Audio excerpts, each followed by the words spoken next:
읽으신 말씀을 가지고 하갈과 이스마엘이라는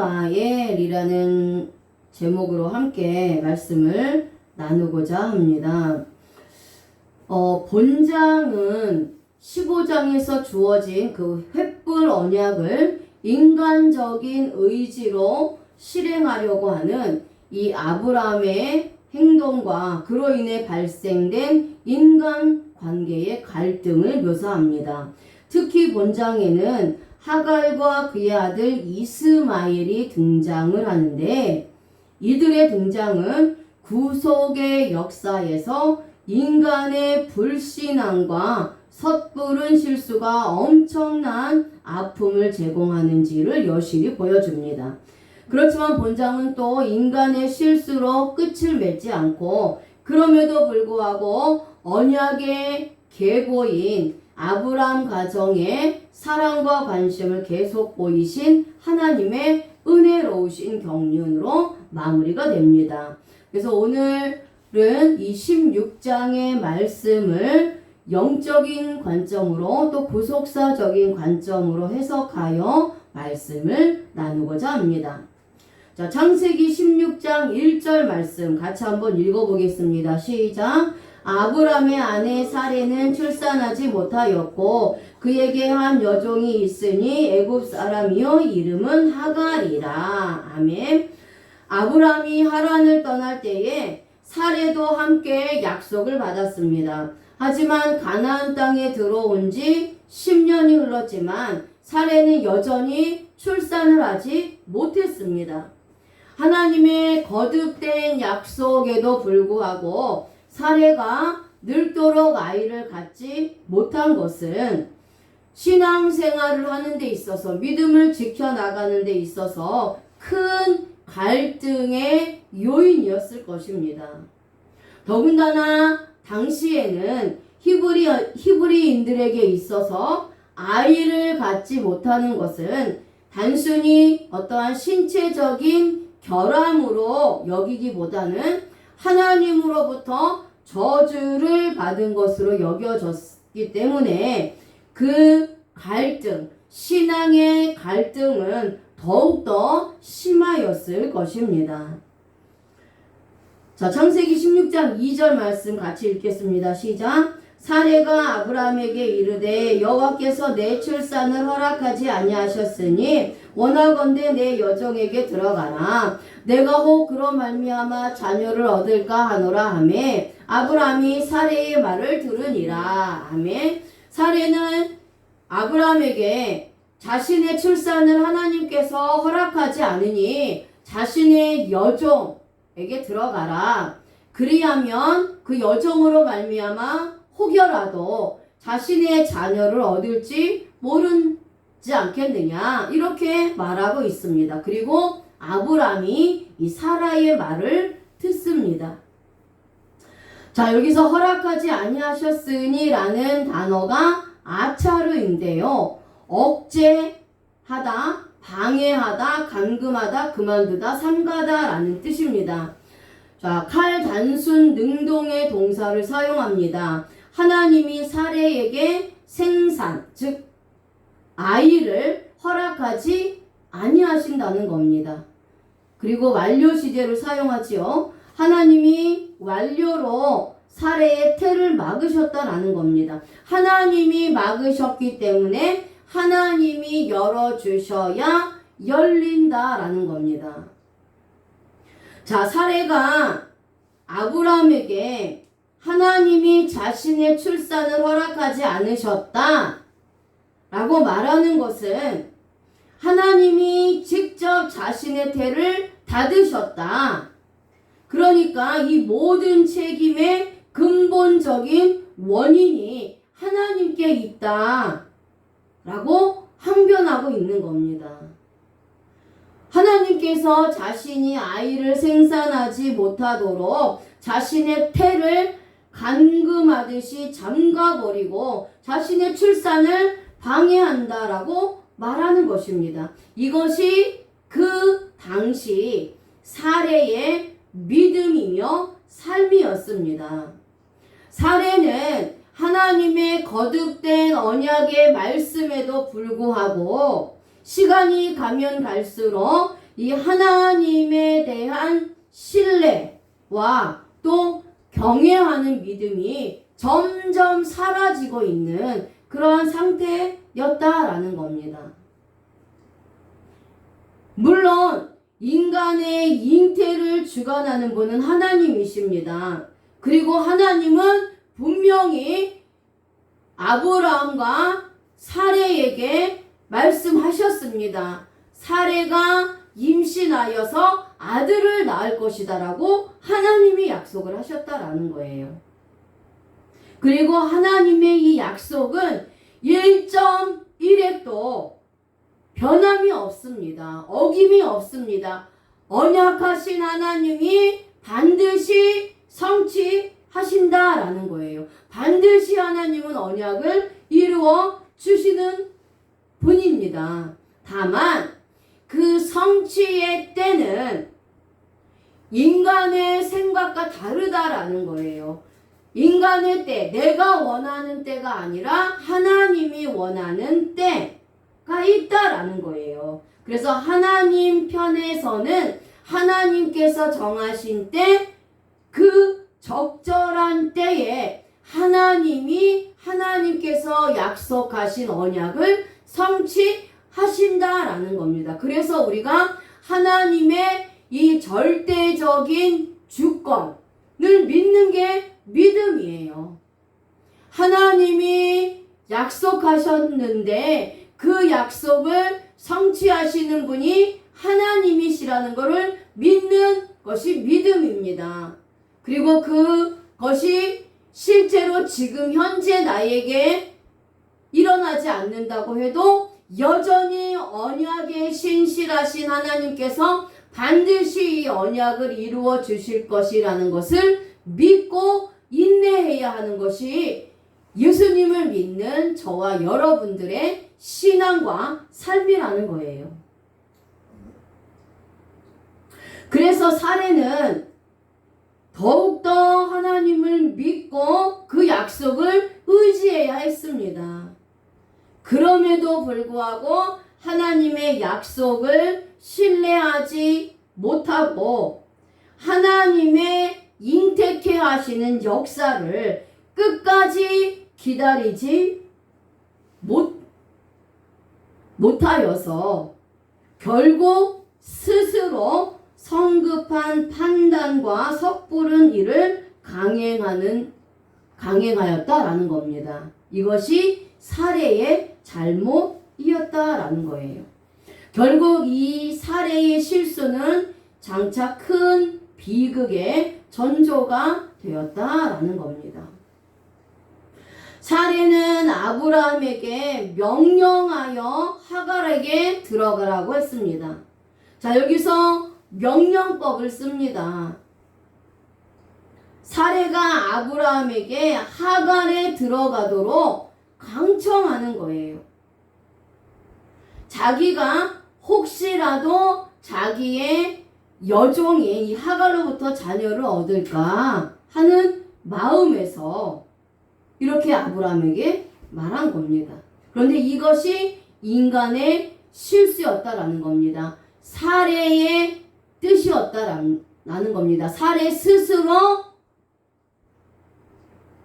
하나님의 약속인 자녀를 얻으려고 했다라는 거예요. 자, 이렇게 조급한 마음을 가지면 하나님의 약속을 믿지 못하게 되고 인간의 방법으로 뜻을 이루려고 한다는 겁니다. 이것이 모든 인간들의 속성입니다. 자, 이러한 사례의 믿음이 나의 믿음이 될 수도 있다라는 거예요. 나도 이것으로부터 자유할 수 없다라는 겁니다. 하나님의 약속을 받았지만 여전히 성취되지 않을 때 나 역시도 사례와 같이 내 힘과 내 뜻대로 이루려 할 때가 있다라는 겁니다. 그런데 결국 내 뜻과 내 힘대로 이루려고 한 것이 나에게 오히려 나쁜 결과를 가져올 수도 있다라는 거예요. 그것이 독이 될 수도 있다라는 겁니다. 당시 고대 근동 지역에서는 족장이나 부호와 같은 상류 계층에선 부부간에 자식이 없을 경우에 아내가 자신의 여종을 남편에게 줍니다. 그래서 자녀를 볼 수 있도록 하는 관습이 있었다라는 거예요. 그리고 그 경우에 태어난 아기는 여종에게가 아니라 아내, 즉 그 주인에게 속하도록 되어 있었다라는 거예요.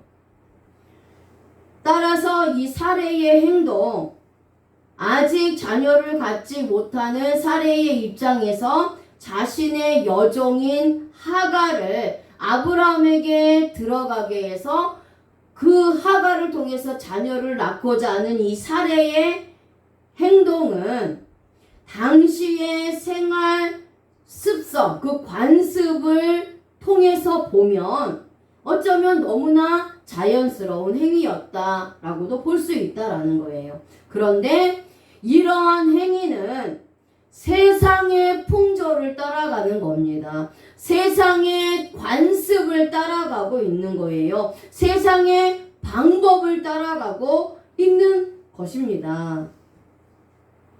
그것은 이 세상의 풍조, 세상의 관습, 문화, 세상적인 방법은 하나님의 언약을 성취해 나가는 데 있어서 장애물이요 방해물이 되고 있다라는 거예요. 그것은 하나님의 약속을 믿고 인내하는 신앙심이 결여된 것으로 인한 결과라는 거죠. 그래서 우리는 지금 이 시간, 이 시대의 생활 관습, 세상의 풍조, 그리고 세상적인 방법이 옳은 것 같다 할지라도 그것을 따라가면 안 된다라는 거예요. 하나님은 우리의 뜻과 계획을 초월하시는 분입니다. 그래서 하나님의 방법대로 하나님이 이루시기 때문에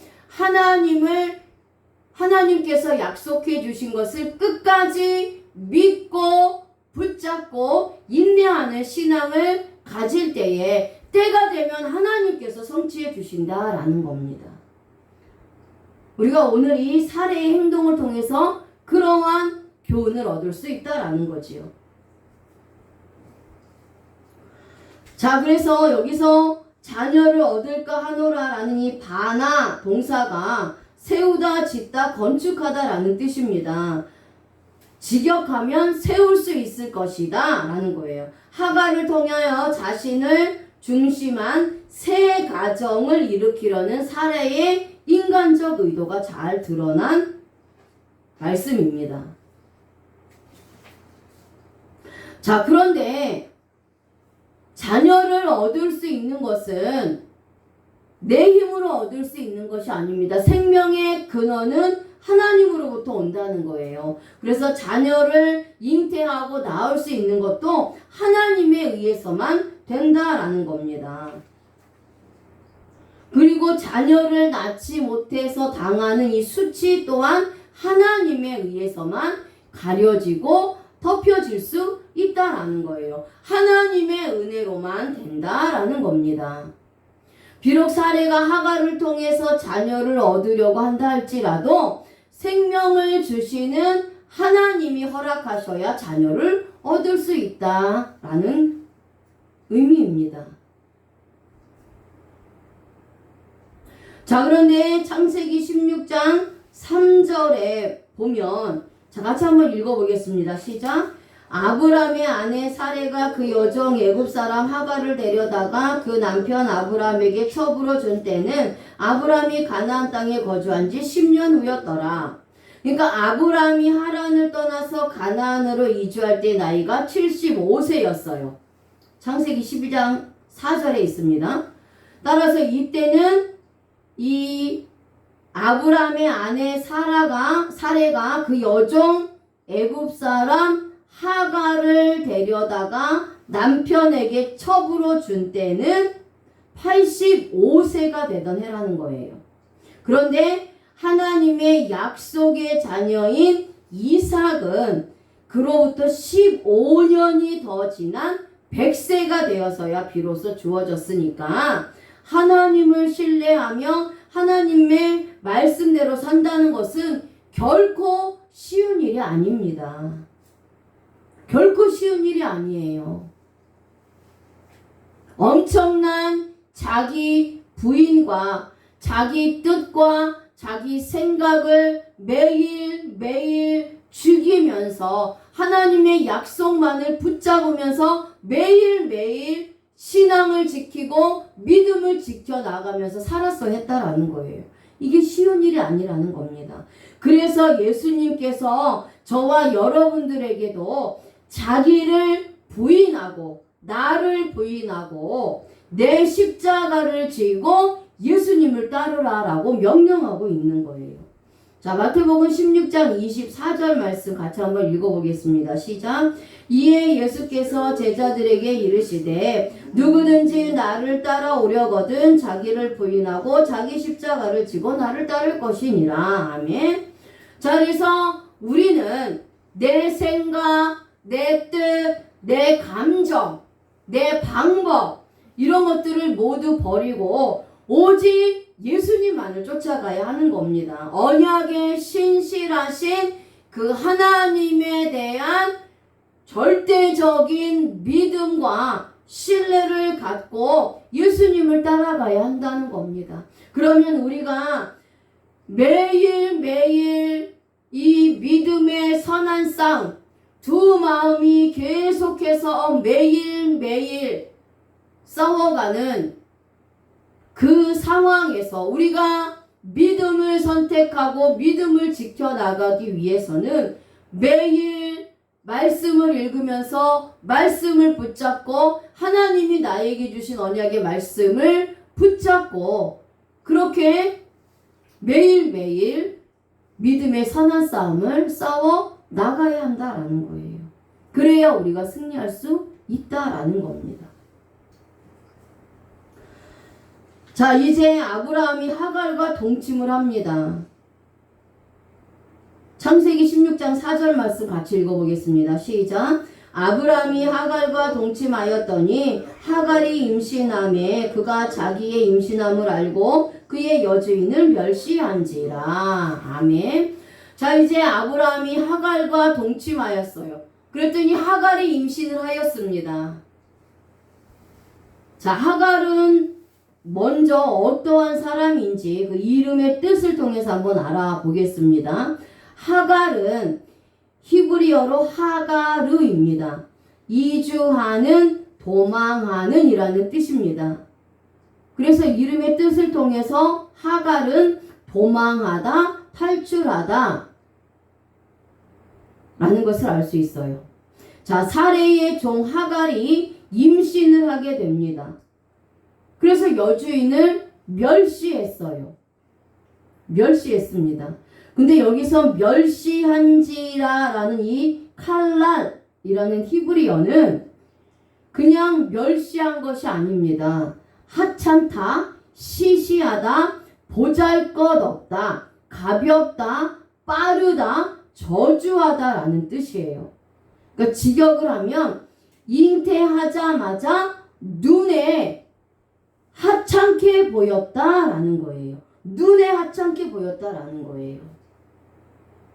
피해 강조 능동의 동사와 와우계속법의 미완료 시제를 사용합니다. 하갈이 자신이 잉태한 것을 알게 되자마자 즉시로 그때부터 사레를 멸시하는데 사레를 하찮게 보았다라는 거예요. 그리고 그것뿐만 아니라 사레가 임신하지 못한 것으로 인해서 엄청난 저주까지 했다라는 겁니다.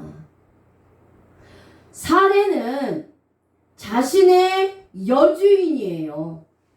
그리고 그 여주인이 허락을 했기 때문에 아브라함과 동침해서 아이를 잉태할 수 있게 됐어요. 사레가 허락하지 않았으면 아브라함과 동침하지도 못했고 아브라함의 자녀를 낳을 수는 없었던 겁니다. 절대로 낳을 수가 없었어요. 그런데 사레가 허락을 해서 아브라함의 아이를 낳았습니다. 그러면 당시 관습에 의해서 이 하갈의 아이는 여주인인 사레의 아들이 되어야 되는 거예요. 자기는 그냥 자녀만 낳아준 것 뿐입니다. 그런데 자신이 잉태하게 되니까 자신의 여주인인 사레를 마치 자신의 종이라도 되는 것처럼 시시하고 보잘것없는 사람처럼 여기고 업신여기고 가볍게 취급하면서 오히려 사례를 저주까지 했다라는 거예요. 하나님의 저주를 받아서 당신이 아이를 낳지 못한다. 당신은 저주받은 여인이다 라면서 저주까지 했다라는 거예요.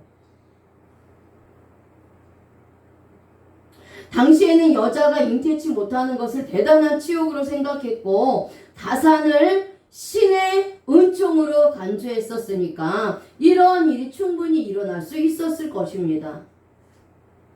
결국 사례는 자신의 계책, 자신의 뜻대로, 자신의 방법대로 아이를 낳고자 하는 그러한 계획을 실행함으로 인해서 결국 자신이 세운 그 계략에 자신이 얽매이고 자신에게 올무가 되는 비참한 꼴을 당한 셈입니다. 당했다라는 거예요.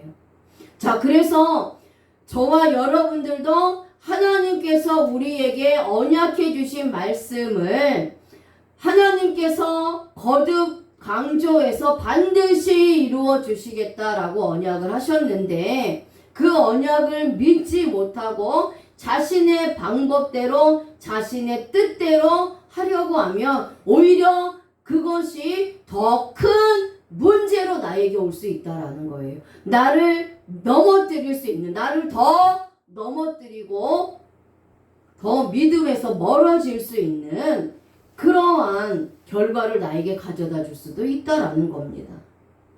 그래서 하나님께서 우리에게 언약해 주신 말씀을 내가 붙잡고 하나님이 직접 성취해서 내 삶에 일어날 때까지 내가 그것을 경험하고 체험할 때까지 우리가 인내하는 그런 믿음이 필요하다라는 겁니다. 자, 하갈은 율법을 상징하는 사람입니다. 자, 이제 영적으로 구속사적으로 이제 말씀을 드리겠습니다. 자, 하갈은 율법을 상징하는 사람이에요. 종의 신앙을 상징하는 사람입니다. 그래서 갈라디아서 4장 22절에서 31절 말씀에 사도 바울은 구속사적으로 하갈과 그의 아들 이스마엘을 율법, 시내산의 옛 언약, 종으로 표현을 했습니다. 자, 그래서 오늘 이 하갈이 사례를 정죄하고 저주한 것은 율법주의자, 즉 종의 신앙을 가진 자들이 다른 사람보다 자신이 더 낫다라는 우월감을 가지고 다른 사람을 정죄하고 판단하고 심판하는 것을 의미하고 있어요. 자신이 다른 사람보다 부족하다고 생각하면 또 반대로 온갖 시기와 질투를 통해서 상대방을 넘어뜨리려고 하는 것이 바로 율법주의자, 종의 신앙을 가진 자의 신앙이라는 겁니다. 구원도 마찬가지입니다. 자신의 행위가 거룩하다고 생각해서 하나님 앞에서 행위로 구원을 얻으려고 합니다. 또한 열심히 무언가를 해야만 구원을 얻을 수 있다고 믿고 끊임없이 자신의 의를 자랑하고 나타내기 바쁩니다. 사레는 자신이 믿음이 없어서 하갈을 아브라함에게 보냈습니다. 그런데 자신이 모욕을 받은 것을 이제 자신의 남편에게 돌리고 있어요. 자기 잘못입니다. 자신이 믿음이 없어서 하갈을 아브라함에게 보냈어요. 그런데 자신이 모욕을 받으니까 그것을 이제 자신의 남편에게 잘못을 돌리고 있다라는 거죠. 이것이 인간들이 가지고 있는 죄의 본성이라는 겁니다. 원죄의 죄를 가지고 태어난 모든 인간은 자신의 실수, 자신의 잘못을 자신이 인정하려고 하지 않아요. 남에게 떠넘기려고 하는 본성이 있습니다. 그래서 아담이 하나님의 말씀에 불순종해 놓고 하나님이 자신에게 짝으로 주신 여자 때문에 자기가 범죄했다라고 여자, 그 하와에게 책임을 전가했습니다. 그런데 이것은 곧 하나님께 책임을 전가한 겁니다. 하와 역시 뱀에게 전가했어요. 이것이 원죄를 가진 모든 사람들의 속성이라는 거죠. 이 원죄의 죄가 해결되지 않은 자들은 절대로 자신의 실수, 자신의 잘못, 자신의 죄를 자신에게 돌리지 않습니다. 내 탓이요, 내 탓이 하지 않는다라는 겁니다.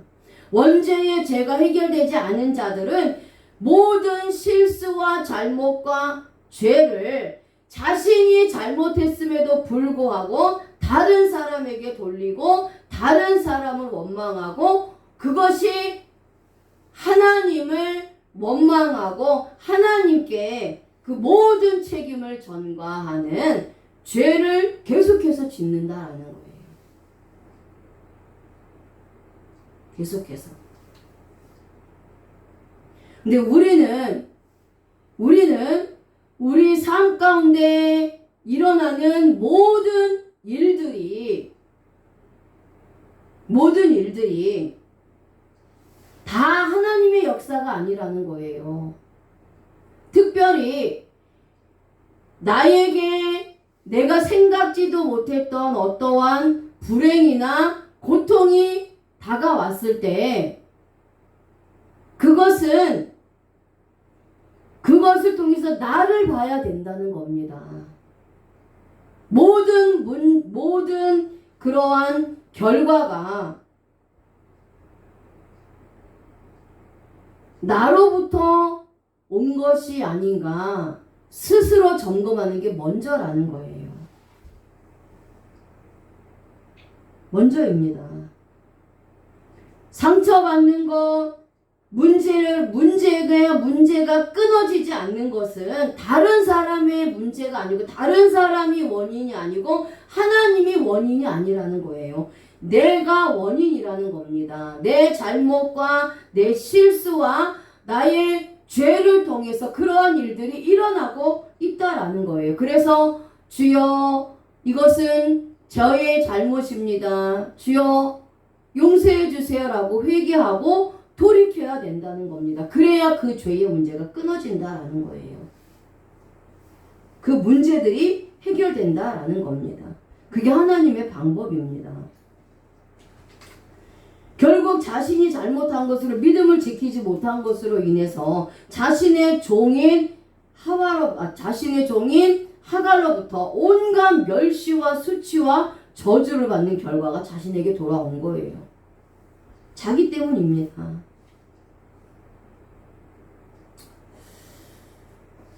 자, 이렇게 하갈이 교만하여 사레를 멸시하자 이제 사레는 하갈을 학대하였습니다. 창세기 16장 6절 말씀 같이 한번 읽어보겠습니다. 시작. 아브라함이 사레에게 이르되 당신의 여종은 당신의 수중에 있으니 당신의 눈에 좋은 대로 그에게 행하라 하매 사레가 하갈을 학대하였더니 하갈이 사레 앞에서 도망하였더라. 아멘. 자, 이제 사레가 하갈을 학대합니다. 자, 여기서 학대하였더니라는 단어가 아나입니다. 뭐뭐하게 바쁘다, 괴롭히다, 천하게 하다라는 뜻입니다. 그래서 이 단어의 원래의 뜻은 응답하다예요. 응답하다. 그러니까 하갈이 사레를 멸시하니까 사레는 하갈에게 그에게 상응하는 보답을 가했던 거예요. 그 하갈의 멸시에 대한 응답으로 하갈을 학대하기 시작한 겁니다. 그러니까 사레도 하갈을 학대하는데 괴롭히고 천하게 여기고 보복하게 바빴다라는 거예요. 그러니 가정에 무슨 평화가 있겠습니까? 분쟁이 끊어지지 않았을 거예요. 분쟁과 다툼이 끊어지지 않았다라는 거예요. 이 사레의 실수로 사레가 믿음을 지키지 못한 것으로 인해서 가정의 평화가 깨지고 완전히 분쟁과 싸움과 괴롭힘과 고통이 끊어지지 않았다라는 거예요. 끊어지지 않았다라는 겁니다. 그래서 이렇게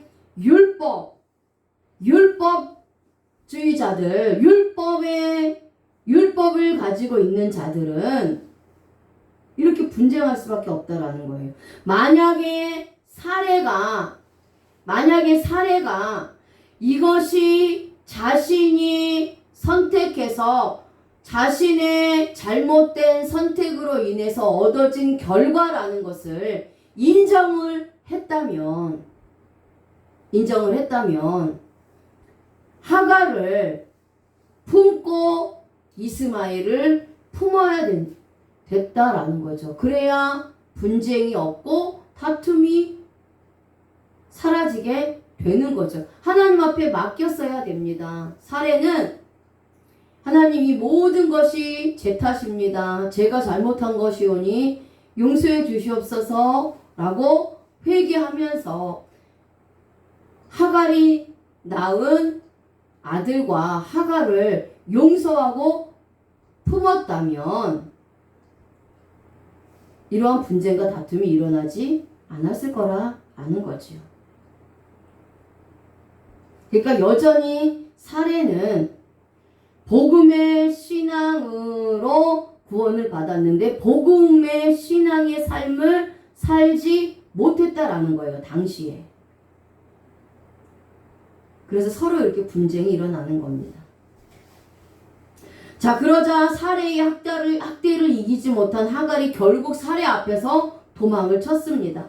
자, 도망하였더라 라는 단어는 바라흐예요. 통과하다, 도망하다 라는 뜻입니다.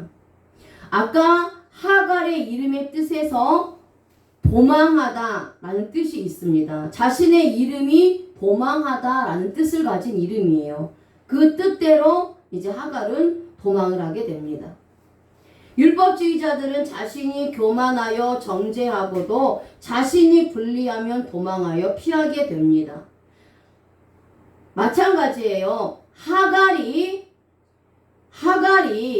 자신의 위치, 사례의 여종으로서의 위치, 그리고 그 여주인의 은혜를 입어서 자신이 아들을 낳았다라는 것을 받아들였으면 여전히 자신은 사례의 여종으로서 사례를 주인으로 사랑하고 공경하고 섬겼으면 이러한 분쟁 또한 일어나지 않았을 거라는 거예요. 그러니까 사례가 됐든 하갈이 됐든 둘 중에 누군가는 이것을 복음으로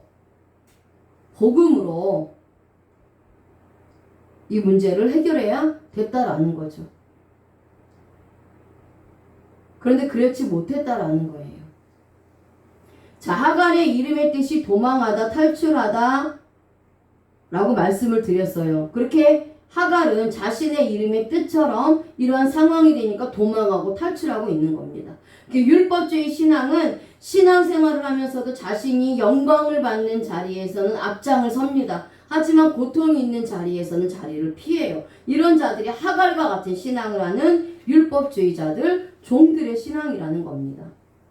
하갈이 사례의 눈을 피하여 무작정 도망을 쳤습니다. 자, 창세기 16장 7절 말씀 같이 한번 읽어보겠습니다. 시작. 여호와의 사자가 광야의 샘물 곁 곧 술길 샘 곁에서 그를 만나. 아멘. 자, 이렇게 하갈이 사리의 눈을 피하여 무작정 도망을 치자 여호와의 사자가 광야의 샘물 곧 술길 샘 곁에서 하갈을 만났습니다. 자, 여기서 술은 슈르거든요. 이 단어는 벽, 담을 의미하는 단어입니다. 자, 그래서 이 술길 샘 곁에서 하갈을 만났다라고 하는데요. 여기서의 샘이 나옵니다. 샘은 복음을 상징을 합니다. 그래서 샘물 곧 술길 곁에서 하갈이 하나님의 사자를 만난 것은 하갈에게 회개할 기회가 주어진 거예요. 복음이 아니면 우리가 회개를 할 수 없습니다. 복음이 아니면 회개를 할 수가 없어요. 그래서 율법주의자들은 하나님과 죄악의 벽이 처있기 때문에 이 복음의 은혜, 예수 그리스도의 십자가의 죽으심, 그 구원의 역사, 그 복음의 은혜를 받아야, 체험해야 회개하고 구원받을 수가 있다라는 거예요. 복음이 아니면 절대로 회개할 수 없고 구원을 얻을 수가 없다라는 거예요. 그런데 율법주의 신앙을 가진 이 하갈에게 필요했던 것이 복음이었다라는 겁니다. 그래서 하나님께서 이제 복음을 통해서 회개할 수 있는 기회를 하갈에게 주고 있는 거예요. 그래서 뜨거운 광야에서 술길 샘에서 하갈에게 구원의 은혜를 주시는 겁니다. 하갈과 같이 율법에 빠져 신앙생활하는 자들은 이 구원의 샘에서 생수를 마셔야 한다라는 거죠. 그래서 지금 비록 내가 율법주의 신앙이요 종의 신앙이라 할지라도 하나님께서 구원의 은혜를 주셔서 구원의 생수가 되시는 예수 그리스도를 믿기만 하면 누구라도 구원을 얻어서 생명을 얻을 수가 있는 것입니다. 아멘.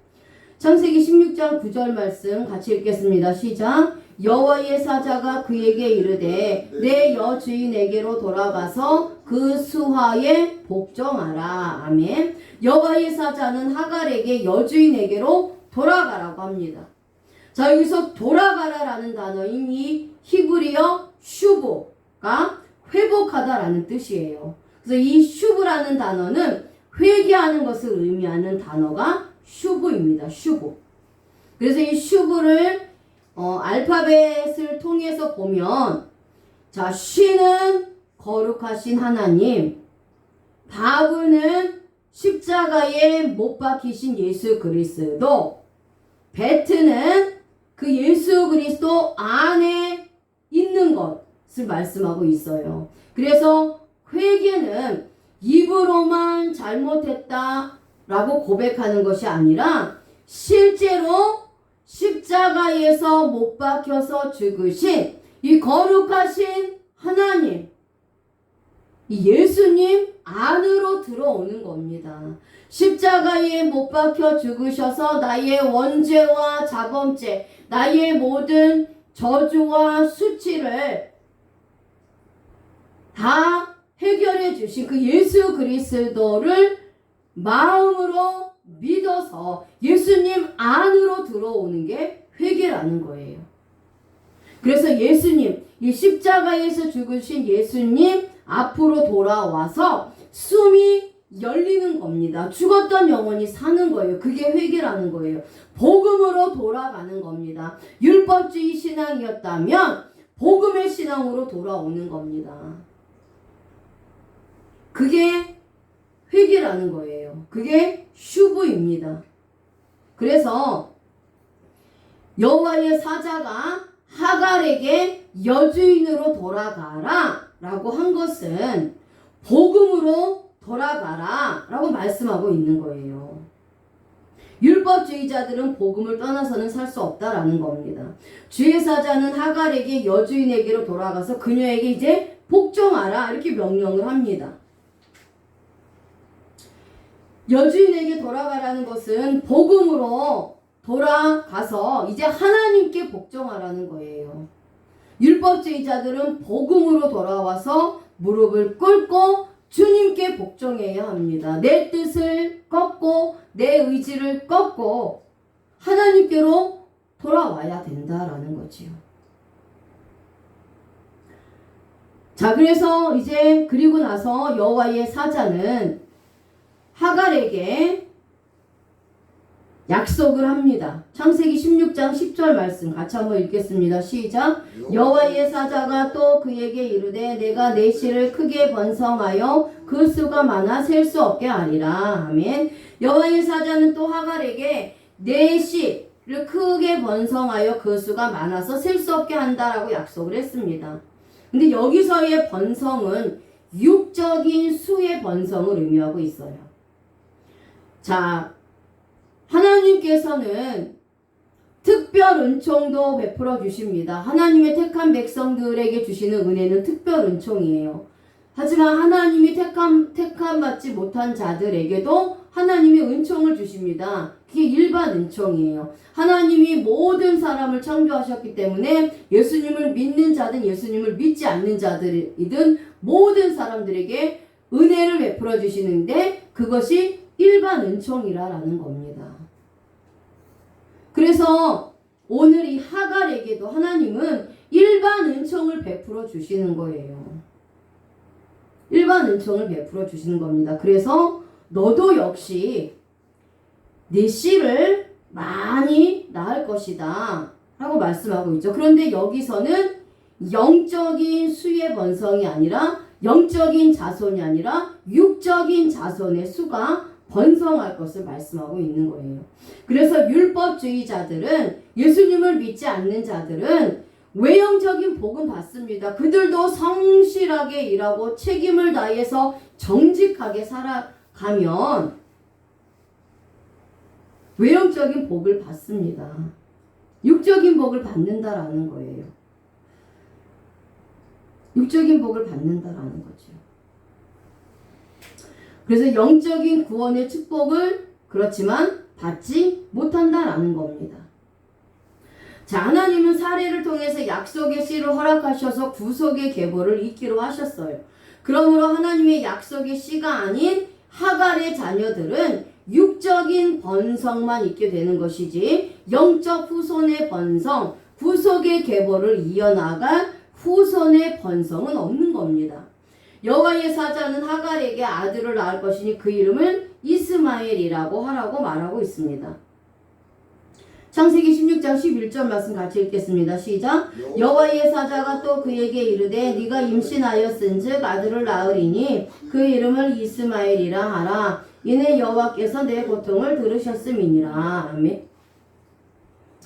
자, 여기서 이스마엘은 이쉬마엘입니다. 듣다라는 뜻을 가진 샤마와 하나님이라는 뜻을 가진 엘의 합성어에서 유래되어서 이스마엘은 하나님께서 들으신다는 의미예요. 그래서 여호와의 사자는 하갈에게 이스마엘이라는 이름을 지을 것을 예고를 했고요. 자, 그 이유가 무엇이냐? 여호와 하나님께서 너의 고통을 들으셨다라는 겁니다. 자, 이 말은 단순히 하나님이 하갈의 고통과 괴로움을 헤아려 주셨다는 의미 외에도 그녀가 드린 기도를 들어주셨다라는 거예요. 하나님께서 하갈의 고통을 들으셨는데 하나도 빠짐없이 모두 다 자세히 들으셨다라는 겁니다. 하나님께서는 의인의 기도를 들으신다라고 말씀하고 있어요. 하지만 우주 만물과 인간을 창조하시고 다스리고 돌아보시고 주관하시는 하나님은 하나님이 창조하신 모든 인간의 고통과 아픔도 돌아보시고 헤아리신다라는 거예요. 그래서 믿지 않는 자라 할지라도 고통 가운데 신음하는 자들의 그 신음소리를 들으신다라는 겁니다. 이것이 일반 은총이에요. 일반 은총. 그렇게 하나님께서는 이 하갈의 신음소리를 들으셨다라는 거예요. 자, 그렇다면 이스마엘은 어떠한 삶을 살아가게 되느냐? 자, 창세기 16장 12절 말씀 읽어보겠습니다. 시작. 그가 사람 중에 들나귀 같이 되리니 그의 손이 모든 사람을 치겠고 모든 사람의 손이 그를 칠지며 그가 모든 형제와 대항해서 살리라 하니라. 아멘. 자, 이스마엘은 들나귀와 같이 되며 그의 손이 모든 사람을 치고 모든 사람의 손이 그를 치고 이스마엘은 모든 형제와 대항하면서 살 것이라고 예고했습니다. 이 들나귀에 해당하는 히브리어 페레는 발이 빠르고 길들여지지 않으며 들에서 자유로이 뛰노는 야생 나귀예요. 그래서 이 나귀는 당시 메소포타미아를 중심한 아라비아 지역에서 많이 서식하였는데 지금은 거의 찾아볼 수가 없습니다. 그런데 이스마엘과 그 후손들이 들나귀 같으리라는 이 하나님의 예언이 30세기가 흐르는 역사 속에서 성취가 되었다라는 겁니다. 그래서 하나님의 언약의 말씀은 때가 이르냐 늦으냐의 차이지 반드시 성취가 된다라는 거예요. 자, 하나님의 이 예언은 정착생활을 단념하고 문명생활을 멸시하면서 약대나 말을 타고 창을 든 채 광활한 자유를 마음껏 누리면서 난폭하고 거칠게 살아가는 이 베두인계의 아랍족들 그리고 사라센 족속들에 의해서 성취되었다라는 거죠. 그래서 이스마엘의 후손들이 지금 중동에서 이스라엘을 대적하고 같은 형제 국가들을 대적하여 전쟁을 일으키는 이슬람 국가들과 급진 세력들이에요. 하나님의 말씀을 믿음으로 지키지 못하고 자신의 방법과 뜻대로 아들을 낳으려고 했던 이 사례의 이 실수를 통해서 결국 이삭 자신이 낳은 하나님이 약속하신 그 약속의 씨인 이삭의 후손들인 이스마엘을 대적하고 분쟁하고 다투는 결과를 결국은 낳았다라는 거예요. 자, 이스마엘은 구속사적으로 율법주의를 예표합니다. 율법주의자들은 사람들과 대항하고 전쟁하면서 살게 되고 하나님께도 반항하는 삶을 삽니다. 자, 이제 창세기 16장 14절 말씀 읽어보겠습니다. 시작. 이러므로 그 샘을 부엘라 헤로이라 불렀으며 그것은 가데스와 베레 사이에 있더라. 하갈이 여호와의 사자를 만난 그 샘을 부엘라 헤로이라고 이름을 지었습니다. 이 부엘라 헤로이는 가데스와 베레 사이에 있었어요. 자, 부엘라 헤로이는 우물이라는 뜻을 가진 베에르, 그리고 살아있는 이라는 뜻을 가진 하이, 선견자라는 뜻을 가진 로에 합성어에서 유래했습니다. 그래서 부엘라 헤로이는 나를 감찰하시는 살아계신 자의 우물이라는 의미예요. 그래서 이것은 예수 그리스도의 복음을 상징합니다. 그리고 가데스는 가데스 신성한 곳을 의미하고 베렛은 베레드, 자, 베렛이란 뜻이고 바라드와 동일한 어원으로 우박을 의미합니다. 그래서 부엘라 헤로이는 감찰하시는 살아계신 자의 우물입니다. 여호와의 사자를 만난 하갈이 이곳 광야에서도 하나님이 계셔서 자신을 감찰하고 계신다는 것을 믿고 고백한 것입니다. 광야에서 샘을 만난다는 것은 큰 축복입니다. 하갈은 율법주의자들을 예표하는 인물입니다. 그녀에게 광야에서의 샘은 생명이며 축복입니다. 샘은 예수 그리스도의 복음을 의미합니다. 하갈과 같은 율법주의자들이라 하더라도 구원의 샘물이 되시는 예수 그리스도의 복음을 만나면 우박과 같은 저주를 받지 않고 구원받아서 거룩한 자가 된다는 것을 의미하고 있습니다. 하갈이 아브라함의 아들을 낳았고 이름을 이스마엘이라 했습니다. 아브라함의 나이가 86세였어요. 15장에서 횃불 언약이 있고 아브라함에게 목별처럼 많은 자손을 주겠다고 약속한 후에 이 16장에 인간들의 불신앙이 나옵니다. 사레와 아브라함은 하나님의 약속을 받았으면서도 하갈을 통하여 자녀를 얻으려고 했습니다. 이것은 복음의 신앙을 가지고 있다가 율법의 신앙으로 돌아간 것을 의미합니다. 복음을 들었음에도 불구하고 육적인 생각에 사로잡혀서 율법으로 돌아가는 것입니다. 결국 율법적인 신앙은 하나님께 기쁨을 안겨드릴 수가 없습니다. 이스마엘만 낳기 때문이에요. 내 마음에 구원의 확신이 없으면 믿음이 흔들려서 이스마엘을 낳게 됩니다. 복음에 대한 확신이 없으면 결국 율법주의 신앙으로 살게 된다라는 거예요. 그래서 교회 왔다고 무조건 구원이 있는 것이 아닙니다. 성령의 세례를 받고 마음의 구원의 확신이 들어야 한다는 겁니다. 우리는 아브라함과 사례처럼 하나님의 횃불 언약을 받고도 내 생각대로 율법으로 돌아가서 이스마엘을 낳아서는 안 된다라는 거죠. 이런 신앙은 주님을 기쁘게 해드릴 수 없습니다. 지금 내가 아브라함과 사례 그리고 하갈과 이스마엘 같이 율법주의 신앙을 가지고 있다면 회개하여 주님께로 돌아와야 합니다. 율법주의 신앙에 빨리 벗어나서 복음 신앙으로 거듭나야 할 줄로 믿습니다. 아멘. 하나님 아버지 감사합니다. 오늘 아버지 하나님 이제 하갈과 이스마엘 또 아버지 하나님 이제